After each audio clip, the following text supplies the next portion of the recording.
एक छोटे से गांव में अकर्म नाम का एक लड़का रहता था। अकर्म एक बढ़ई का बेटा था। पिता दिन रात लकड़ी काटकर और छोटे छोटे फर्नीचर बनाकर मुश्किल से घर का खर्च चलाता।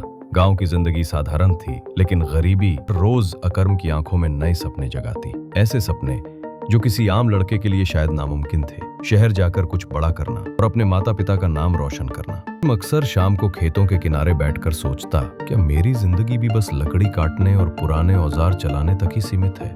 क्या मैं भी वही करूंगा जो सब करते हैं? एक दिन स्कूल के अध्यापक ने क्लास में कहा, बेटा, शिक्षा और हुनर वो ताकत है जो तुम्हें इस गांव की सीमा से बाहर निकालकर दुनिया में आगे ले जा सकती है। ये शब्द अकर्म के दिल को छू गए। उसने ठान लिया कि वो कुछ नया करेगा। अकर्म ने पढ़ाई के साथ साथ पुराने मोबाइल रिपेयर करना सीखना शुरू किया।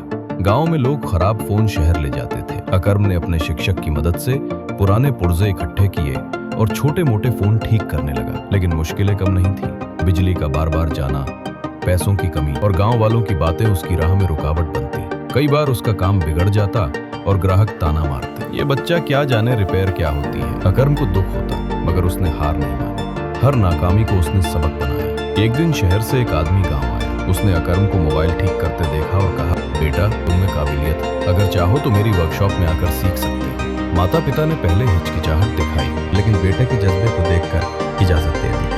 इस तरह इकरम पहली बार शहर आया। शहर की जिंदगी गांव से बिल्कुल मुख्तलिफ थी। बुलंदोबाला इमारतें, शोर शराबा, तेज रफ्तार लोग। इकरम को लगता था जैसे वो किसी और दुनिया में आ गया है। वर्कशॉप में बड़े माहिर कारीगर थे। वो अक्सर इकरम का मजाक उड़ाते, ये गांव का लड़का क्या जाने जदीद मोबाइल टेक्नोलॉजी। इकरम को तकलीफ होती, मगर वो जानता था कि अगर साबित कदम रहा तो एक दिन यही लोग उसे मानेंगे। उसने दिन रात मेहनत, फालतू वक्त में यूट्यूब से टेक्निकल वीडियोस देखता, अंग्रेजी समझने की कोशिश करता और अपने उस्ताद से सवाल पर सवाल करता।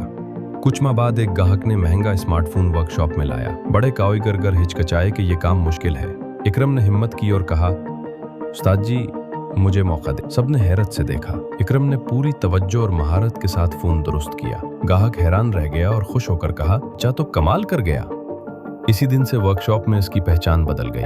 इकरम ने कुछ साल वर्कशॉप में काम किया, पैसे जमा किए और अपनी छोटी सी दुकान खोली। लेकिन उसका ख्वाब सिर्फ दुकान तक महदूद न था। वो चाहता था कि एक ऐसा ब्रांड बनाए जिस पर गांव और शहर के नौजवान फख्र करें। उसने अपने ब्रांड का नाम रखा विलेज टेक। इसका मकसद ये था कि गांव के हुनरमंद लड़कों को साथ मिलाकर उन्हें भी रोजगार दिया जाए। शुरू में लोग हंसे, लेकिन जब उसके मोबाइल रिपेयर और जदीद एक्सेसरीज ने मार्केट में जगह बनाई तो सब हैरान रह गए।